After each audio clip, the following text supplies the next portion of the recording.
Hey there, this is Dr. Paul Gundian of First Choice Dental Center in Restore in 24, continuing our case study series. And our next patient is Mr. Owen. And Mr. Owen is a preacher. He speaks in front of his congregation, and he was wearing an upper denture, and he didn't think he could tolerate a lower denture because he knew that it wouldn't stay in place and it would flop around. And while he was okay with his upper denture and comfortable with that, he thought that he wouldn't be able to do what he currently does as a preacher with a lower denture. So he wanted to find a secure option, something fixed, that was still within reasonable cost, that he'd be able to properly function and speak again. Okay, so here is Mr. Owen. As you can see, he has the upper denture in, and he's okay with the upper denture. You know, he doesn't love it, but he doesn't mind it. And you'll typically see that a lot of people that go into upper dentures, a lot if they've been wearing it for a while, they've kind of gotten used to it. A lot of people hate it. A lot of people can withstand it. But lowers are just not ever, they very infrequently actually are comfortable. So they'll typically move around a lot. What I like to say is it's almost like having a hockey puck in your mouth because it's just shifting around, it's moving around. There's no suction like the upper to hold it down. So for Mr. Owen, he was looking for an option that wouldn't move at all. And so here is his original photo. As you can see, he has a lot of wear, a lot of bone loss and gum loss, and some old fillings that are defective here. And here's another photo just from the sides, from the front.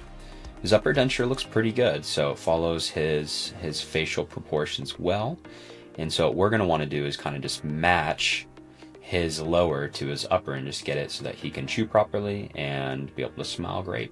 Here's his x-ray. So when we're looking here, what we're really looking at is we can see really deep recurrent decay. So basically it's an old filling that has cavities underneath it. Same here. And so we see that. And really there's not much left here. So my general rule of thumb is 7 or less good teeth, and let's start fresh. So right here, not any of these teeth I would consider great teeth at this point. Really deep cavities and fillings here, cavity here, a lot of bone loss. So the bone is actually supposed to be a little bit below where my line is up here, and we have a lot of bone loss here. So at that point, we're thinking, okay, we got to start fresh. And in terms of planning this case with him, typically the way I'd want to do is I always try to plan for 6 if I can. So what I try to do is place 1 in the back here, 1 in the back here, and then he has his nerve right around here, so we're going to want to place 1 angled here, get around the nerve.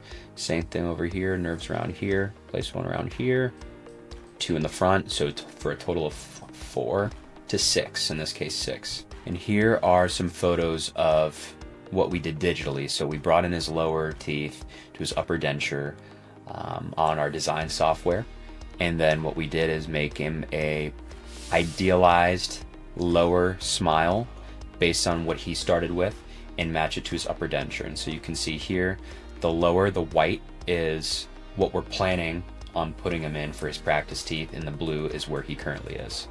So we're just giving him more teeth, bringing him a little bit more forward to match with the upper denture a little bit better, but not too many changes. And here is Mr. Owen's CT. So I'll start on his lower right, where we were planning on placing 1 implant, and we're also trying to place 1 on his lower left. So I'm going to go from lower right, and we're going to scroll forward until we get to the lower left. So we're going to start on the lower right, and what we're looking at is in this area over here, this is the front of his bone, and this is the back, and then this is the height. And then his nerve is right here. So what I'm looking at is I'm trying to place an implant above the nerve and within the bone here.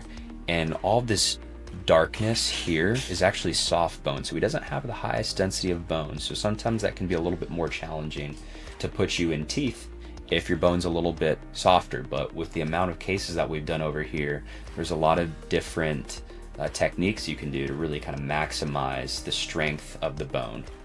And so back here, bone's pretty thin. I'm gonna have to place a smaller implant here, and right here, after I kind of contour the bone and smooth it out, it's not bad. It's about 7 or 8 millimeters, and then height, we don't have a ton of height. We have about 9 millimeters here, so we kind of got to squeeze 1 in there.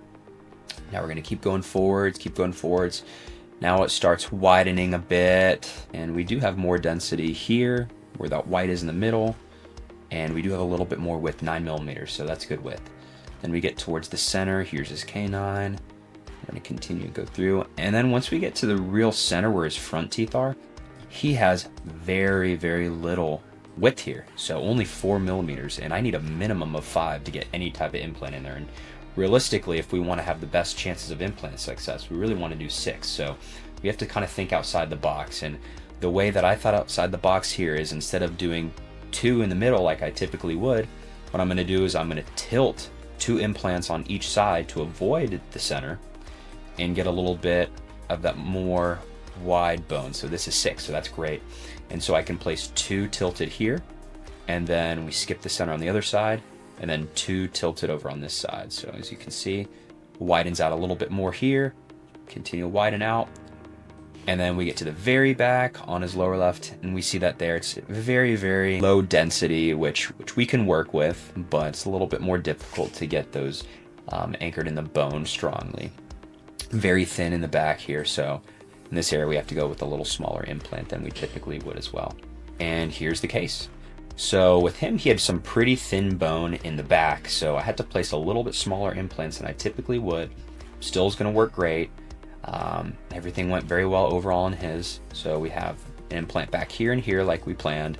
And then in the front, when I actually opened everything up when we got ready with the procedure, I noticed that the bone here was much too thin to place any implants. So the whole bone kind of in the very front was very thin. So I had to place little smaller implants there as well.